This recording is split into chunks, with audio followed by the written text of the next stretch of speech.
Gregory Anthony Isaacs was born in the Fletcher's Land area of Kingston, Jamaica, in 1951. Byron Lee spotted him in a talent show and had him record a duet with Winston Sinclair in 1968.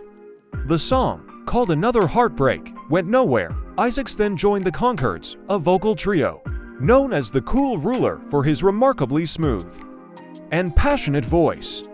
Gregory Isaacs was one of reggae music's most popular singers in the 1970s and 80s. He remained active as a recording artist, live performer, and producer in the decades that followed, but neither their singles nor Gregory's solo songs after 1970 caught the attention of the Jamaican public. The uphill journey did not discourage Gregory Isaacs. In 1973, he set up his record store and label in collaboration with Errol Dunkley, a young singer with some hits. The label was called African Museum, and one of its first releases was Isaacs' self-produced My Only Lover. It was an immediate hit.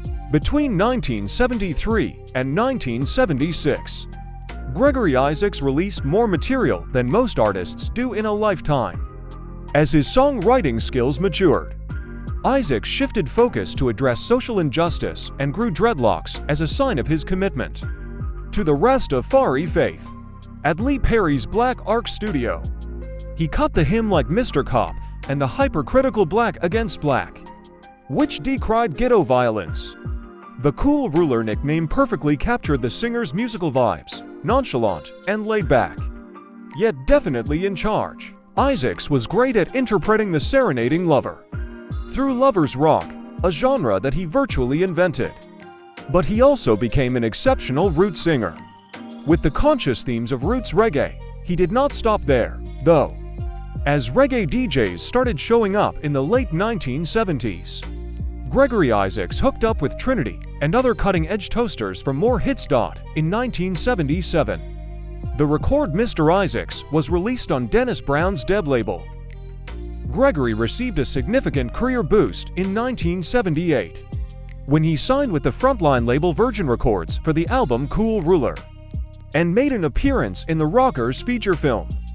1 year later, the album Soon Forward included a popular title track produced by Sly and Robbie, giving the pair's new Taxi label its first hit.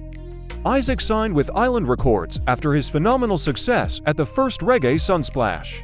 This resulted in the international release of Night Nurse, 1982, featuring the Roots Radix, and Out Dad, 1983, recorded with producers Errol Brown and Flava Holt.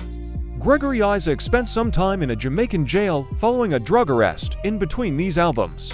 In 1984, producer Prince Jammy paired Gregory Isaacs with Dennis Brown for Two Bad Superstars Meet. It proved so popular that a second set, Judge Not, appeared the following year. In 1987, Isaacs collaborated with reggae DJ Sugar Minute for the Double Dose album, and found himself a dancehall hero around this time. He also recorded an album for King Tubby. Warning: Isaacs' full-length work began to decline in the mid-80s. But his African Museum label continued to release all of Gregory Isaacs' music he produced. Isaacs also continued to record and perform live in the 2000s. Unfortunately, his long-term drug use and involvement in criminal activity led to multiple arrests, accelerating his physical decline.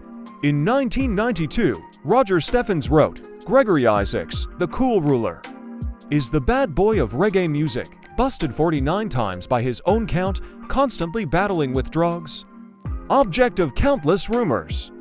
Isaacs is still highly respected and deeply loved by his countrymen and fans all over the world. It has been estimated that Gregory Isaacs has released over 500 records in his career, which include singles and compilations. Isaacs died of lung cancer in 2010 at his home in London, at the age of 59. In 2016, the Jamaican government posthumously awarded Gregory the Order of Distinction, Officer Class, to recognize his contribution to the country's music. Subscribe and hit notification bell to be updated on next video.